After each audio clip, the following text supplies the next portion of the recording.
এ বিষয়ে আলোচনার জন্য আমাদের সঙ্গে ভার্চুয়ালি যুক্ত হয়েছেন তথ্য প্রযুক্তি খাত বিশ্লেষক TIM নুরুল কবির। জনাব নুরুল কবির, আপনাকে স্বাগত জানাচ্ছি। আমরা একটু শুরুতেই জানতে চাই যে রিপোর্টটি আমরা দেখলাম, আচ্ছা তথ্য প্রযুক্তি বিশ্লেষক হিসেবে আপনি রয়েছেন, বিভিন্নভাবে কাজ করছেন। প্রথমে একটু জানতে যে প্রকল্পগুলো তৎকালীন সরকার অর্থাৎ বিগত সরকার নিয়েছিল, সেই প্রকল্পগুলোর অনেকগুলোই বাদ দিয়েছে বর্তমান ম্যানেজমেন্ট। সেক্ষেত্রে আসলে এগুলোর ভবিষ্যৎ কি হবে, কিংবা এর সাথে আনুষঙ্গিক অন্য কোনো পারপাস কোনো কিছু সার্ভ করে সেটিকে চলমান রাখা কতটুকু সম্ভব বলে মনে করেন? ধন্যবাদ। একটু আগে আপনারা যে প্রতিবেদন দেখাচ্ছিলেন সেখানে অনেক স্ট্যাটিস্টিক্স দেওয়া হয়েছে যে প্রকল্পগুলো করা হয়েছিল হাইটেক পার্কের নামে বিভিন্ন জেলায়, এবং তাতে করে যে পরিমাণ অর্থের বরাদ্দ হয়েছিল এবং যে পরিমাণ অর্থ খরচ হয়েছিল, তার মধ্যে দিয়ে একটা জিনিস প্রতীয়মান হয় যে এখানে অনেক অস্বচ্ছতা ছিল, অনেক দুর্নীতি ছিল, যে কারণে এবং সত্যিকার অর্থে যে অবজেক্টিভে কাজটা হয়েছে সে অবজেক্টিভ ফুলফিল হয়নি, এবং যে কারণে বর্তমান অন্তর্বর্তীকালীন সরকার যে সিদ্ধান্ত নিয়েছে এটা যথাযথ হয়েছে। এটা কমপ্লিটলি ইভ্যালুয়েট করা দরকার।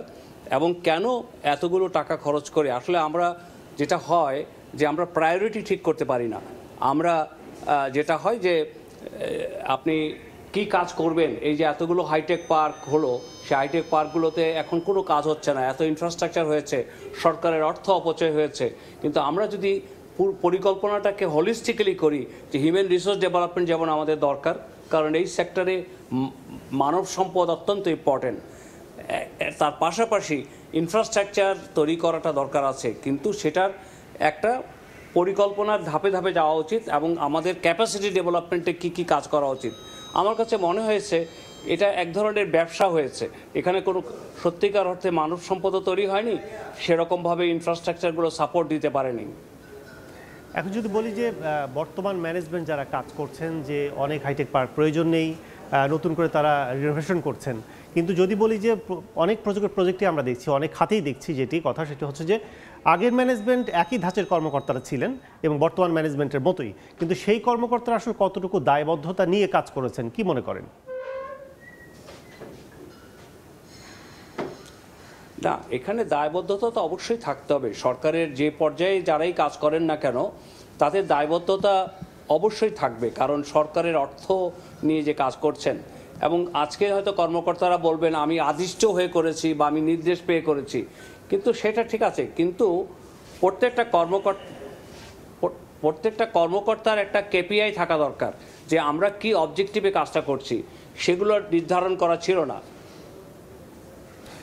একটু বলেন যে এখন যে অবস্থায় আছি আমরা, সেই অবস্থা থেকে আসলে ভবিষ্যৎ এই হাইটেক পার্কগুলোর উন্নয়ন, তথ্য প্রযুক্তি খাতের উন্নয়ন, একইভাবে যদি বলি কর্মসংস্থানের জন্য সরকার, বর্তমান সরকার কিংবা সংশ্লিষ্ট যারা আছেন তারা কি করতে পারেন?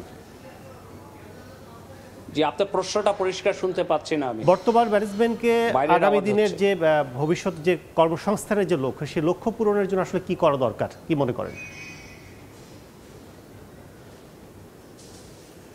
বর্তমান যে আমার কাছে যেটা মনে হয়, ইন্টারিম গভর্নমেন্ট অনেক ধরনের সংস্কার এবং রিভিজিট করছে বিভিন্ন জিনিস। এই জায়গাটাতে একটা পরিষ্কার এবং পরিচ্ছন্ন ইভ্যালুয়েশন দরকার। এবং আমাদের যে লক্ষ্য বাংলাদেশের তথ্য প্রযুক্তির ক্ষেত্রে যেটাকে আমরা এখন বলি ডিজিটাল ইকোনমি সিস্টেম চালু হওয়ার জন্য যেটা সবচেয়ে বেশি দরকার, আমাদের ICT, টেলিকমিউনিকেশন, ব্রডকাস্টিংকে কনভার্জেন্স করা দরকার। এবং যে সমস্ত প্রকল্প আমাদেরকে কয়েক ধাপে এগিয়ে নিতে পারে, এর মধ্যে শর্ট টার্ম পরিকল্পনা দরকার, লং টার্ম দরকার, মিডিয়াম টার্ম দরকার। অন্তর্বর্তীকালীন সরকার হয়তো একটা রোডম্যাপ তৈরি করে দিতে পারে, তার আলোকে নির্বাচিত সরকার এসে সেটাকে টেনে নেবে। কিন্তু এখনই যেটা দরকার সেটা হচ্ছে যেই সমস্ত অপচয়গুলো হয়েছে, সে অপচয়ের দায়ভার যাদের আছে তাদের কাছে সেটার আমার মনে হয় জবাবদিহি করার জন্য ব্যবস্থা করা, এবং এটার শ্বেতপত্র বের করা যে অ্যাকচুয়ালি এতগুলো জেলায় এতগুলো ইনফ্রাস্ট্রাকচার তৈরি হয়েছে, কিন্তু চা দিয়ে বাংলাদেশের কি উপকার হয়েছে তার জবাব দিতে হবে।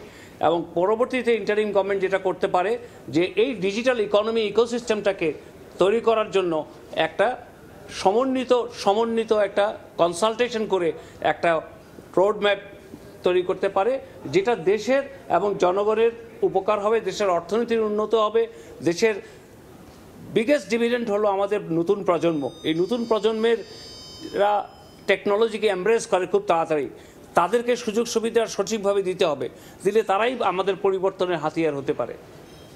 সেক্ষেত্রে যদি বলেন ছোট্ট করে, সেটা হচ্ছে যে আমরা টানেলের পাশে, কর্ণফুলী টানেলের পাশে দেখেছি রিসোর্ট নির্মাণ করা হয়েছে প্রধানমন্ত্রীর জন্য, এবং একইভাবে ভাসানচরও দেখেছি। এই স্থাপনাগুলো এখন কি করা দরকার? মানুষের জন্য উন্মুক্ত করে দেওয়া দরকার, না অন্য কোনো ব্যবস্থা করা দরকার, কি মনে করেন? স্থাপনাগুলো যেগুলো তৈরি হয়ে গেছে, এগুলো আমার মনে হয় লোকাল HR ডেভেলপমেন্টে কাজ করা দরকার। কারণ আপনি জানেন, যুব উন্নয়ন অধিদপ্তরের আন্ডারে সারা বাংলাদেশের যুব উন্নয়নের একটা কেন্দ্র আছে।